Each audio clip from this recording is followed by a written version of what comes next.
বিজয় বলতে আমরা যেমন বুঝি স্বাধীন ভূখণ্ড, ঠিক তেমনই ভাবে নিজের রাজনৈতিক সিদ্ধান্ত নিজে নিতে পারার ক্ষমতাকেও আমরা বিজয় হিসেবে দেখি। কিন্তু ৭১-এর ১৬ ডিসেম্বরের পর থেকেই বাংলাদেশের রাজনৈতিক সিদ্ধান্ত বাংলাদেশের রাজনীতিবিদরা নিজেরা গ্রহণ করবে, ভারতের দাবিদাররা সেটা সহ্য করতে পারে নাই। ভারত নিজেদের মতো করে এই বাংলাদেশে তারা পাপের শাসক তারা বসিয়েছে, পাপের রাজনৈতিক দল তারা তৈরি করেছে। সেই রাজনৈতিক দলগুলোকে তারা ফুলিয়ে ফাঁপিয়ে বাংলাদেশে ১৬ বছর ধরে তারা ফেসিবাদ কায়েম করে রেখেছিল। ২৪-এর অভ্যুত্থানের মধ্য দিয়ে বাংলাদেশের জনগণ বাংলাদেশ থেকে ওই ভারতের পাপের স্বৈরাচার শেখ হাসিনা এবং আওয়ামী লীগকে যেমন উৎখাত করেছে, তেমনই ভাবে বাংলাদেশে গেড়ে থাকা দিল্লির আধিপত্যবাদের বিরুদ্ধেও বাংলাদেশের মানুষেরা তাদের উচ্চ পর্যদা জারি করেছে।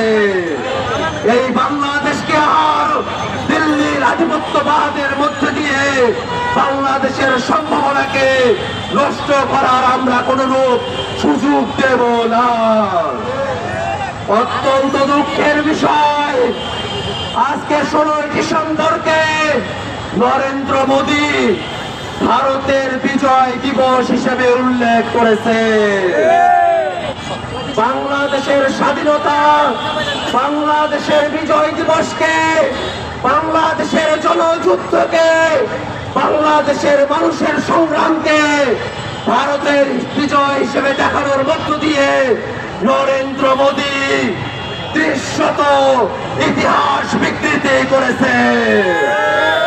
বাংলাদেশের জন্মের সাথে লেগে থাকা ইতিহাসকে বিকৃতির দায়ে অবিলম্বে নরেন্দ্র মোদীকে তার বক্তব্য প্রত্যাহার করতে হবে এবং অন্তর্বর্তীকালীন সরকারের কাছে আমরা আহ্বান জানাই, এটা কোনো ছেলে খেলা নয়। বাংলাদেশের বিজয়কে ভারতের বিজয় দেখিয়ে ইতিহাস বিকৃতি করার ছেলে খেলাকে রাষ্ট্রীয়ভাবে প্রশ্রয় দেওয়ার কোনো সুযোগ নেই।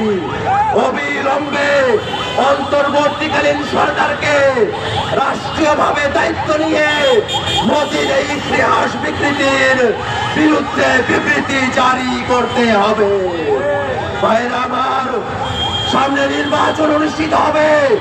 এবারের নির্বাচন শুধু মার্কার নির্বাচন না, এবারের নির্বাচন সংস্কারের নির্বাচন। এবারের নির্বাচন বাংলাদেশকে নতুন করে গড়ার নির্বাচন। অতএব বাংলাদেশের জনগণকে এবং জাতীয় নাগরিক পার্টির সকল প্রার্থীকে আমরা আহ্বান জানাই, জাতীয় নাগরিক পার্টির কথা শুধু নয়, সংস্কারের পক্ষে হ্যাঁ ভোট যাতে জনগণ প্রদান করে তার জন্যই আমরা আমাদের ক্যাম্পেইন চালিয়ে যাব। সংগ্রামী ভাইরা আমার, এই ক্যাম্পেইনের মধ্য দিয়ে নতুন বাংলাদেশ হবে সেই প্রত্যাশা রেখে আমি আমার বক্তব্য এখানে শেষ করছি।